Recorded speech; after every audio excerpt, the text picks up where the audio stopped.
Bonjour frères et sœurs et bon dimanche à vous. J'espère que vous avez passé un agréable week-end. Le thème que nous allons développer ce matin est intitulé Les trois secrets de la prière. Les trois secrets de la prière. Le secret est ce qui n'est connu que d'un nombre limité de personnes.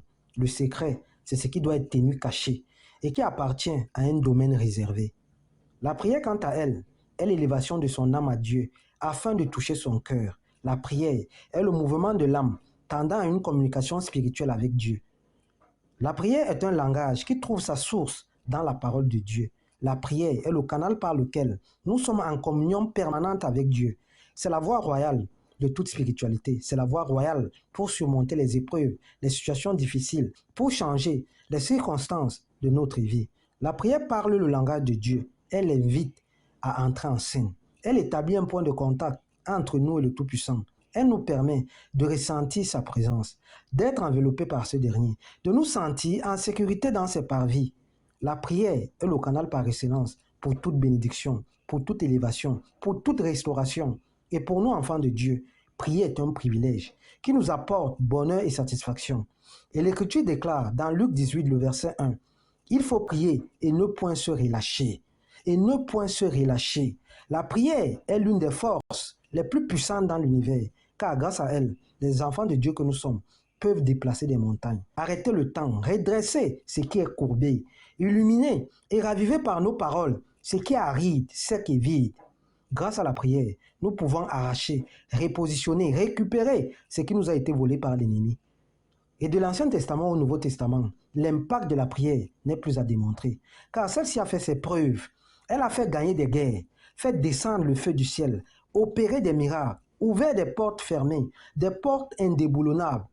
Cependant, la plupart d'entre nous, nous avons découvert que bien souvent, nos prières ne trouvent pas écho favorable, simplement parce que nous ne parlons pas le langage de Dieu au travers du Saint-Esprit. Surtout si nous sommes un bébé spirituel, un nouveau converti. Surtout si nous n'avons pas encore acquis une certaine maturité spirituelle. Déçus et abattus, nous jetons l'éponge et nous nous questionnons sur le pourquoi le Seigneur ne nous exauce pas, sur le pourquoi nos cris ne parviennent pas à ce dernier.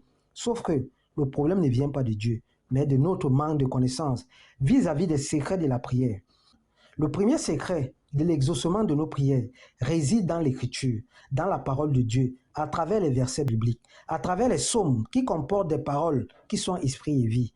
D'ailleurs, Jean 15, le verset 7 déclare, si vous demeurez en moi et que mes paroles demeurent en vous, demandez ce que vous voudrez et cela vous sera accordé.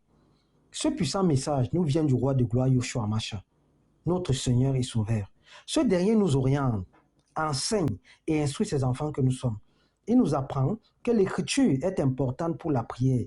Il nous encourage à utiliser les écritures et à interpeller Dieu par sa parole. Voilà le premier secret de la prière qui nous est révélé au travers de ce passage biblique.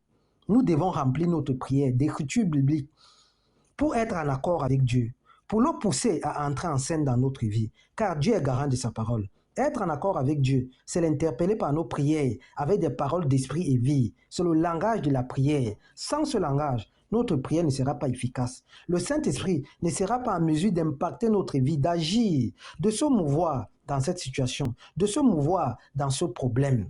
Frères et sœurs, utilisons la parole de Dieu pour l'interpeller dans nos prières. Le deuxième secret de la prière réside sur la foi qui ne doute point et sur la persévérance. Sans la foi associée à la persévérance, il est difficile de voir la gloire de Dieu se manifester dans sa vie. Et qui dit persévérance, associée à coup sur la foi, qui se définit comme la ferme assurance des choses qu'on espère, une démonstration de celles qu'on ne voit pas. Prenons la résolution de prier chaque jour, voire plusieurs fois dans une journée, car la prière continuelle et persévérante du juste a une grande efficacité. Elle change les ténèbres en lumière, elle redonne espoir.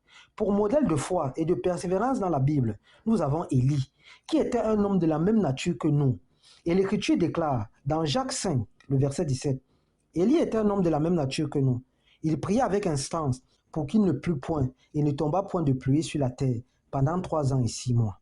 Pendant 3 ans et 6 mois, ce passage biblique associe l'impact de la prière, de la foi et de la persévérance. Ces 3 vertus vont toujours ensemble. Car élever son âme à Dieu, c'est bien, mais sans une foi inébranlable aux promesses de Dieu, impossible de lui être agréable. Impossible que sa divine lumière éclaire et impacte notre vie. S'approcher de Dieu, c'est d'abord croire qu'il existe, qu'il est tout-puissant, qu'il est le rémunérateur de ceux qui le cherchent. La foi active toujours nos prières. Elle nous permet d'avoir une assurance absolue que Dieu va agir. La foi permet à chaque enfant de Dieu d'espérer, de s'accrocher, de rêver d'une intervention imminente de Dieu dans cette maladie incurable, dans ce divorce, dans ce célibat chronique. La foi est l'émanation de l'exaucement. Elle joue un rôle primordial dans nos prières. Jamais elle ne doute. Et sans elle, nos prières sont dépourvues de puissance. Sans elle, l'exaucement est relayé au second plan. Une prière de foi est pleine de confiance, dépourvue de vaines paroles. Nous devons toujours jumeler foi et persévérance. Ces deux-là sont inséparables. Notre assurance aux promesses de Dieu ne doit pas nous conduire à un relâchement. Tout au contraire, persévérons dans une vie de prière. Persévérons dans la méditation des Saintes Écritures. Éloignons-nous de la vie du péché, malgré les tentations, tout en ayant foi à l'accomplissement des promesses de Dieu dans notre vie. Faisons confiance à ce dernier. Et si la promesse tarde, attendons-la. Elle arrivera sûrement. Elle arrivera. Le troisième et le dernier secret de la prière réside sur la dépendance à Dieu. On ne nourrit pas la poule le jour du marché. Celui qui dépend de Dieu est constamment devant la présence de Dieu. Il ne vit plus selon la chair, mais selon les commandements et les exigences de son Dieu. Sa vie est calquée selon le modèle du Saint-Esprit. Il est conduit et enseigné par le Saint-Esprit. Il ne vient pas à Dieu le jour où il a un problème. Sa vie avec Dieu est une routine. Il ne vient pas à Dieu pour recevoir exclusivement les bénédictions de Dieu et disparaître. Celui qui dépend de Dieu, c'est quelqu'un qui prie et médite constamment sur les Saintes Écritures. C'est quelqu'un qui craint le Tout-Puissant, qui l'honore à travers une vie de sanctification et de purification. Celui qui dépend de Dieu, c'est quelqu'un qui pardonne à son prochain. C'est quelqu'un qui est dépourvu de rancœur. Voilà comment faire si nous voulons que nos prières soient exaucées et qu'elles impactent véritablement notre vie.